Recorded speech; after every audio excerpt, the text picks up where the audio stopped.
मामले पर बात करते हैं। Senior anchor person Fariha Idris साहिबा भी हमारे साथ मौजूद हैं। मैडम, कैसे देख रही हैं आप इस मामले को? पाकिस्तान मुस्लिम लीग नवाज तो आउटराइटली ये कह रही है कि ये सहूलत हमें नहीं मिली, और अभी इरफान कादर साहब मौजूद थे साथ, वो कह रहे थे कि ये अदालत, ये उनके अल्फाज हैं कि अदालत मुआवनत कर रही है इमरान खान की कि किस तरह का जवाब जमा कराया जाना चाहिए। और ये दोनों मामले बराबर हैं, जो तलाल निहाल और दानियाल अजीज के कंटेम्प्ट थे और जो इमरान खान ने कहा, ये दोनों चीज़ें बराबर हैं। में ये कहा कि मुझे मौका दिया जाए कि मैं ये जवाब एक्सप्लेन करूं, लेकिन अदालत इस मामले में बड़ी वाज़ेह तौर पे ये कहती हुई नजर आई कि हमें जो ये जवाब है इसके ऊपर आप नजरसानी कर लें। जो रिमार्क्स है असद साहब के सारे ही बड़े अहम है, खासतौर पर जिन्होंने ये कहा कि हम ये एक्सपेक्ट ही नहीं करे थे कि इमरान खान साहब के स्ट्रेचर का बंदा जो है उसका जवाब इस किस्म का होगा। नजर आ रहा है कि अदालत समझती है कि क्लियर कट एक अपॉलजी हो। अगरचे खान साहब ने उसमें लिखा है, जो अपॉलजी दी है वो भरपूर तरीके की अपॉलजी शायद नहीं है, अनकंडीशनल नहीं है, और अभी यही तासुर नजर आ रहा है कि वो अपॉलजी ही की बात कर रहे हैं। इससे पहले हमने जब कुछ कानूनदानों से बात की तो तकरीबन सभी का ये कहना था, इंक्लूडिंग एजाज अहसन साहब, कि माफी तो इसमें मांग लेनी चाहिए। सवाल ये होगा कि आया अदालत उज़्मा जो है वो माफी को कबूल करती है? गैर मशरूत माफी के बाद भी क्या माफी मिल जाएगी? डिस्क्वालिफिकेशन से बच सकते हैं खान साहब कि नहीं, ये वो सवाल था। लेकिन हम असद मनीला साहब को भी जरा देख लेते हैं। असद मनीला साहब ने मनवाया है ओवर द इयर्स अपने आप को एक ऐसे जज के हिसाब से जो कि रिस्ट्रेंट का मुजाहरा करते हैं, बहुत ज्यादा रिस्ट्रेंट का मुजाहरा करते हैं, और फ्रीडम ऑफ स्पीच के हवाले से उनके आप मुताबिक फैसले उठा के देखें तो वो बड़े वाज़ेह तौर पर एक ऐसी स्टेट, एक ऐसी रियासत की बात करते हैं जहाँ पर सबको हकूक बराबर मिलने चाहिए। वो फैसलों में बहुत ज्यादा वक्त भी नहीं लेते। ये असद मनीला साहब का कोर्ट है, उनके पिछले फैसले इस बात के गमात हैं कि उनकी किस हवाले से सोच है, कितनी सख्ती है, कितनी नरमी है।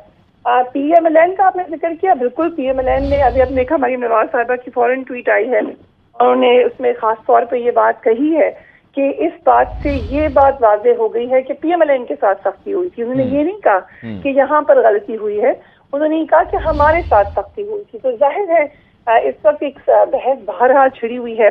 आपको याद होगा इमरान खान साहब का जब हमने इंटरव्यू किया तब भी उन्होंने ये बात की थी कि लग ये रहा है कि एक ऐसा माहौल क्रिएट किया जाए जहां पर उनको डिस्क्वालीफाई किया जाए और फिर नवाज शरीफ साहब को वापस लेकर आया जाए। ये उसी के तनाजुर में PMLN की जो स्टेटमेंट आएंगी और मुसलसल आएंगी। तो ये भी आप याद रखिए कि आज कोर्ट में खास तौर पर नेहाल हाशमी साहब का भी जिक्र हुआ, तलाल चौधरी साहब का भी हुआ, दानियाल अजीज साहब का भी हुआ, और ये बात कोर्ट ने कही है कि हम उनके मामलात को भी सामने रखेंगे। अब ये खास तौर पे इनका मामलात में हुआ ये था, जैसे कि मैं आपको याद कराती चलूं कि नेहाल हाशमी साहब ने माफी मांगी थी, तलाल चौधरी साहब ने माफी मांगी थी, मगर कोर्ट ने उस वक्त काफी सख्ती का मुजाहरा किया था, उन लोगों को डिस्क्वालीफाई कर दिया था for certain number of years.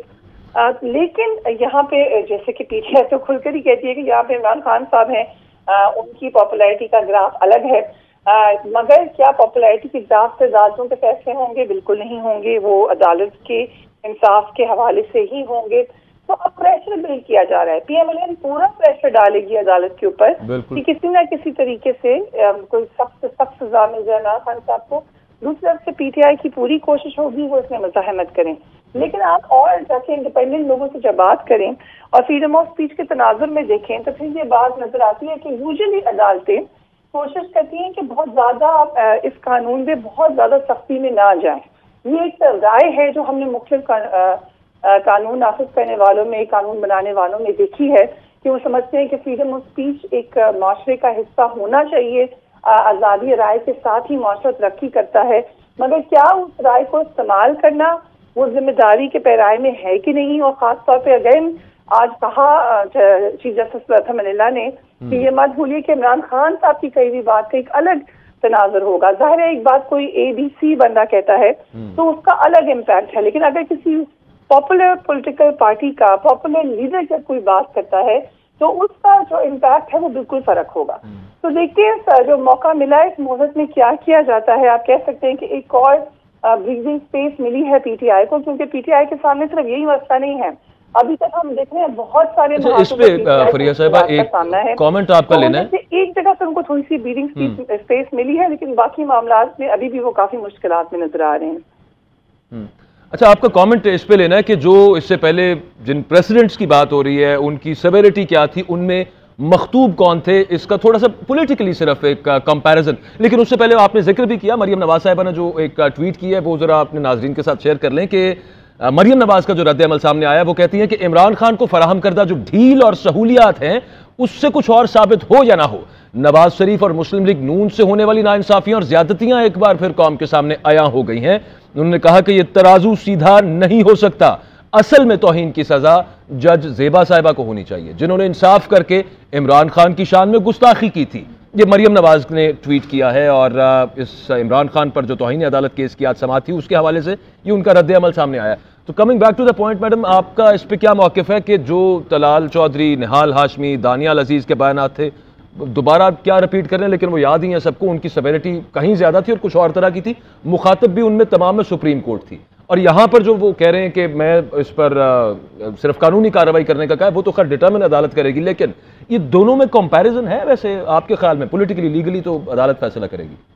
देखिए, कंपैरिजन तो बहरहाल है, कैसे नहीं हो सकता। एक ही मामले पर गए हैं, एक ही तौहीन अदालत का मामला है, तो कंपैरिजन तो बनता है। लेकिन उसमें जब आप कंपैरिजन करेंगे तो हर चीज मद्देनजर आएगी। देखने में ये आएगा कि आपकी आजादी राय के हवाले से क्या राय है, किस तनाजुर में बात की गई है। पीटीआई यहाँ पे अपना मौकफ ये देती है कि क्योंकि टॉर्चर का खदशात थे शहबाज गिल साहब के, और जो आपने जवाब देखा है खान साहब का, उसमें भी उन्होंने अपना ये बात वाज़ेह की है कि कुछ मामला में क्लैरिटी नहीं थी उनको, इसलिए उन्होंने ये बात कर दी। लेकिन मुझे ये लगा है, बाकी आपको कानूनदान बेहतर बता सकते हैं, कि एक विंडो जरूर खुली है यहाँ पर, जो कि पीटीआई को मौका दिया गया है। और ये मौका पहले भी था, अगर गैर मशरूत माफी आज हो जाती, क्योंकि अदालत में ये बात कही गई कि हो सकता है कि समाअत आज निपटा दी जाती। और ये बात जो लोग इस बात को फॉलो करें, आप कोर्ट रिपोर्टर से पूछिए, आप एनालिस्ट से पूछिए, जस्टिस अता मिलिंदा का एक पूरा रिकॉर्ड है फ्रीडम ऑफ स्पीच के हवाले से, ह्यूमन राइट्स के हवाले से, उनके फैसले बोलते हैं, उनके रिमार्क्स बोलते हैं, उनका एक पूरा हिस्ट्री है। तो उनसे ये तवक्को करना कि वो बहुत ज्यादा सख्ती पे चले जाएंगे, मेरे ख्याल से ये किसी ने भी ये तवक्को नहीं की थी। लेकिन एक सियासी मौका है जिसपे सियासत होगी। ये भी मत भूलिए कि अभी कुछ अर्से पहले तक पीटीआई बड़े जोरों शोर से तनकीद कर रही थी, जैसे अता मिलिंदा पे ही तनकीद कर रही थी। आपको याद होगा, अदालत को रात को खुलने के हवाले से खान साहब ने तो पूरे बड़े मजमे में ये बात खड़े होकर कही कि मुझे ये सारी उम्र बात रह जाएगी, मेरे दिल में रह जाएगी, मुझे तकलीफ होगी। उस पर आज उन्होंने वैसे रिमार्क्स में क्लैरिटी दी भी है। उन्होंने कहा है कि ये इस वजह से अदालत खुली थी कि 12 अक्टूबर 1999 जैसा वाकया दोबारा ना हो। ये आज दिलचस्प, मैं इसलिए कह रही हूँ, आज की तो पूरी जो कार्रवाई है वो लॉ स्टूडेंट्स को एज केस स्टडी जरूर पढ़नी चाहिए आइंदा आने वाले दिनों में, क्योंकि बड़ी खूबसूरती से जस्टिस अता मिलिंदा ने उसका जिक्र भी कर दिया। जाहिर है एज ए जज वो अपना शिकवा तो नहीं कर सकते, लेकिन उन्होंने ना कुछ कहते हुए भी कह भी दिया। उन्होंने कहा कि आज मुझे मौका मिला है तो मैं आपको ये क्लैरिटी दिला दूं कि उस दिन हमने अदालत इसलिए खोली थी क्योंकि 12 अक्टूबर जैसे वाकई का एक और खदशा ना हो जाए। देखिए, उन्होंने एक और भी बड़ी अहम बात की है। उन्होंने खान साहब को ये भी कहा कि आप आज टॉर्चर की बात करें, मगर जब आपकी जमाने में टॉर्चर होता था और प्रेवलेंट था और हमें पता था कि कहाँ कहाँ हो रहा है, उस वक्त आपकी तरफ से तकलीफ का इजहार नहीं किया जाता था, हालांकि आप उस वक्त रूलर थे। तो ये भी एक बड़ी गहरी बात की है। यहाँ पे मैं आपको एक और बात बताती हूँ कि जिस तक ये सहाफियों की आज़ादी के हवाले से बातचीत हो रही थी, अरशद शरीफ साहब, इमरान खान साहब और दीगर लोग अदालत में मौजूद थे अपने मामलात लेकर, और PFUJ के नुमाइंदे भी वहाँ पर मौजूद थे। उस वक्त भी वो भी जस्टिस अता मिलिंदा की कोर्ट में ही गए थे। तो जस्टिस अता मिलिंदा ने ये बात कही थी कि इसको आप पूरे तनाजुर में देखें। आज से कुछ साल पहले तक जब PTI की गवर्नमेंट थी तो कुछ सर्टेन सहाफियों के ऊपर अटैक्स हो रहे थे। आज कोalition गवर्नमेंट है, PMLN लीड कर रही है, तो अब एक दूसरा सेट ऑफ सहाफी है जो ज़ेर अताब हैं। तो क्या ये बेहतर नहीं है कि हम इन मामला को आपस में जोड़ दें और देखें कि असल मामला है किस तरफ? आज भी कुछ ऐसी बात जैसे अता मिलिंदा ने की है, उन्होंने वैल्यू पे बात की है। देखिए, जजेस के सामने मामला वैल्यू का है, कानून का है। वो ये नहीं देख सकते कि PMLN को क्या तकलीफ हो रही है या PTI को क्या तकलीफ हो रही है, क्योंकि कानून तो अंधा होता है। तो कानून के लिए ये मसला है। अब यही जस्टिस अता मिलिंदा कुछ ऐसे पहले तक PTI के ज़ेर अताब थे, और आज हम देख रहे हैं मुसलसल अब फिर एक बार खान साहब को लाडला का खिताब दिया जा रहा है। अब सोशल मीडिया पे क्या शुरू हैं ये मामलात, और वो ज़ाहिर आवाज उठाएंगे। अभी आप देख लीजिएगा थोड़ी देर में तलाल चौधरी साहब होंगे, निहाल हाशमी साहब होंगे, वो सब अपने अपने मामलात लेकर आएंगे और यकीनन इस पर बात करेंगे। उनका हक है इस पर बात करने का, यही तो फ्रीडम ऑफ स्पीच है। दुरुस्त। अच्छा, आप साथ रहिएगा। सईद काजी साहब ने भी हमें ज्वाइन किया है, सीनियर एंकर पर्सन, तज्जियाकार हैं, और ये सेम सवाल मैडम आपसे भी पूछना है। काजी साहब, ये एक कहा जा रहा है कि एक विंडो तो खुली है, एक माफ़ी का एक इम्कान पैदा हुआ है, मतलब ये अभी इरफान कादिर साहब कह रहे थे कि ये तो अदालत कानूनी मुआवनत कर रही है एक हिसाब से देखा जाए तो, ये उनके अल्फाज हैं। लेकिन नोइंग इमरान खान, आप ये बताइएगा कि क्या गैर मशरूत माफ़ी आ जाएगी खान साहब की तरफ से, आ सकती है?